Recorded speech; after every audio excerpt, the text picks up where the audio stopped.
Welcome back, chaps and chapesses.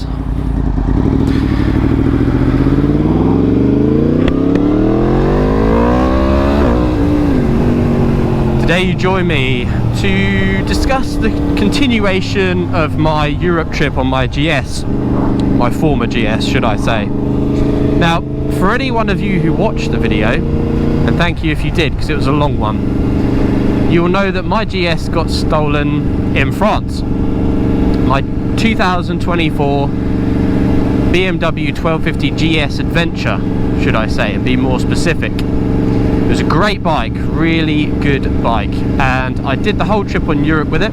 Two of us did it. So I got the job done pretty much. I just didn't finish the final hurdle, which was getting from Reims to Calais.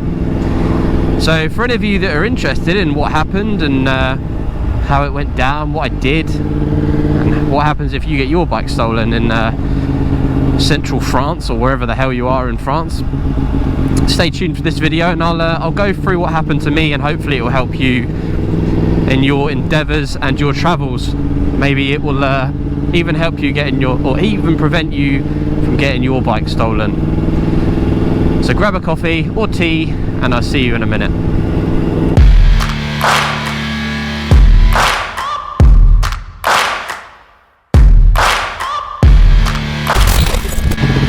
So, you last left me when I was in Reims and I was on my way to a police station. So, what happened that morning is I packed all our stuff, went down to the bike. It wasn't there where I parked it the previous night.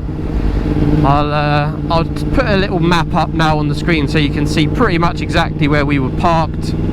It wasn't the best place, but it was the only place that was available in that town for that night, so for a reasonable price anyway. And yeah, probably found out why now, because it's where bikes get nicked.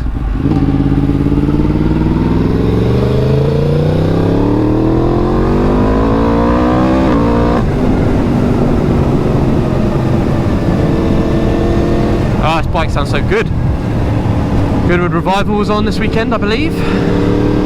Not that I'll be here, I'll be in France again. Anyway, back to the story. So I obviously was then curious as to if it had been stolen or if it had been towed. Now, I was more inclined to think it had been towed, because I know in France they like to tow things from time to time, and I know that cars need a sticker in order to park on the streets. So I inquired. Now, I got the local police number, the local police station, to then give them a call to say, have you towed my bike, because it's not here. And they basically were just like, we don't speak English, call 112. So that is what I did. I called 112. 112 originally said we don't speak English, and I actually had to push them to get a translator because and my French is limited. I know a little bit, but not enough to get by and explain the whole theft of a bike.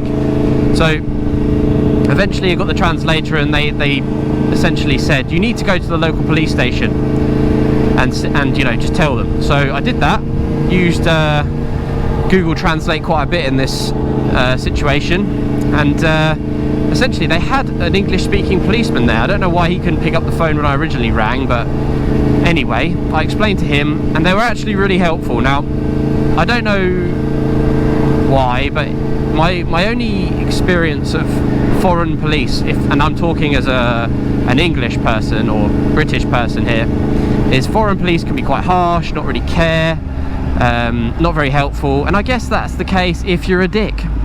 But these guys were super helpful. They were really nice to me, understanding. The policeman was even saying he had his own bike stolen, so he completely understands my you know, situation. He told me that they hadn't towed it. They confirmed they hadn't towed any motorcycles. They said it's rare for us to tow a motorcycle unless it's causing a problem. So confirmed, stolen. He also said it's the most stolen bike in France. That is the 1250 GS, or the GS in general, I'm assuming. The most stolen bike in France, he said. I don't know if that's true, but that's what he said to me. Maybe that's just for that town, I don't know. They also said then that he couldn't do anything at that police station. At this point, I wasn't really expecting anything. I know the deal when it comes to bike theft. I know that you're probably never going to see that bike again. but you have to report it to get that crime number for insurance and stuff like that. So he said you need to go to the National Police Station, which is at the other end of the town. So I got in an Uber and did that. Went to the National Police Station, dark and dingy police station in Reims, if you've ever been there. Google translated the whole thing again, and then I had an interview with a constable. I don't know. They then logged the complaint, gave me some paperwork. This whole process was quite long-winded, like 2 or 3 or 4 hours of waiting around and like filling in paperwork and stuff like that. So say this guy.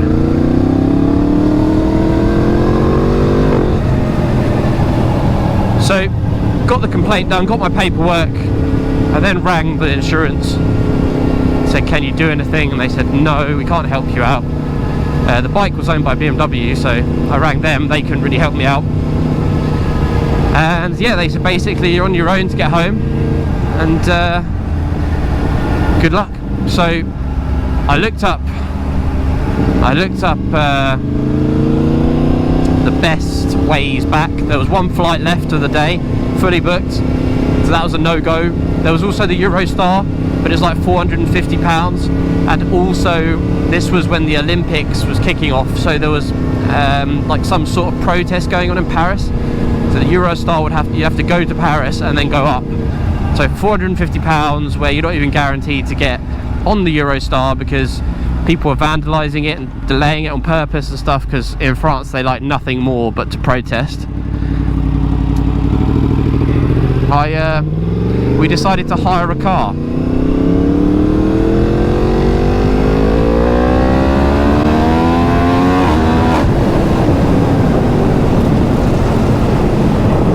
So we hired a car.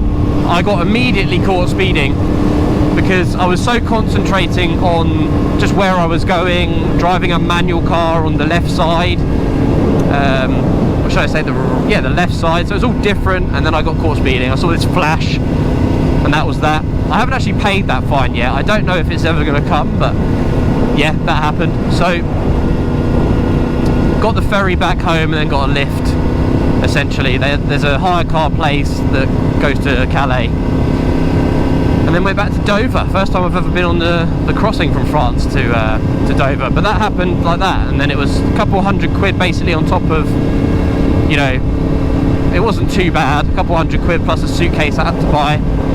But essentially I never got the bike back. BMW Connected is an app that connects to your bike and tells you where it is and stuff, but when I look at that, it hasn't updated since I was in Switzerland, so I'm not expecting to get that back either. Well, I didn't expect much, but that is essentially long gone, and the bike is gone, so I just have to accept that. So yeah, basically that is what happened, and yeah, the bike was written off officially a couple of weeks ago. Taken me a while to get a review out, because I'm actually, by the time you're watching this, I shall be in Europe again. I'm going back to France on this MT10 with my mates. I don't know how much of it I'm going to film, because I filmed the last like 3 that I've done, and this one is the same as the first one I ever did, so other than it being better quality now because I've learnt my quality, I should only get some footage of the good parts, really.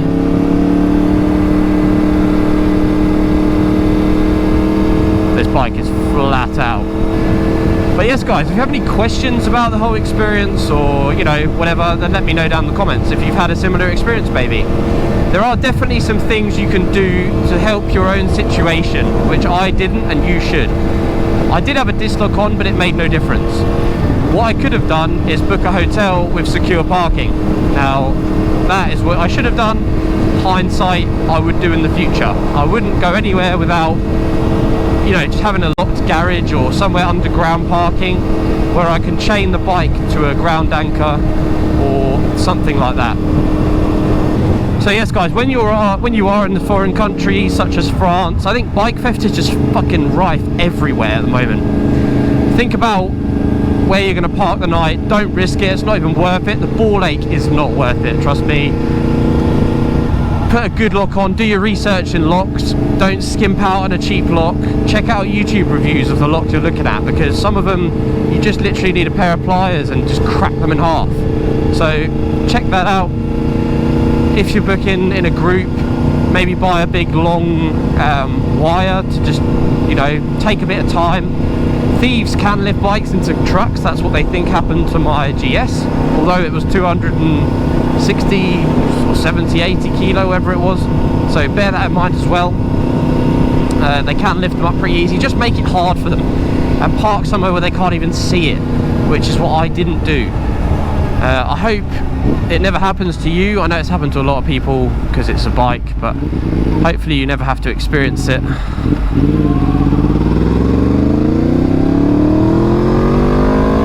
And yeah guys, have a good trip if you are going abroad. And yeah, like I said before, let me know if you have any questions about it, any opinions on locks or anything really to do with bike security. I can try and sort of, what am I saying? I'm not going to give you any advice on bike security, only just to go somewhere they can't see it, take secure parking and lock your bloody bike up if you can, and do it really well. It's worth it. Right guys, that's it from me on this one. Just a quick update as to what happened to the old GS. It's probably in bits now,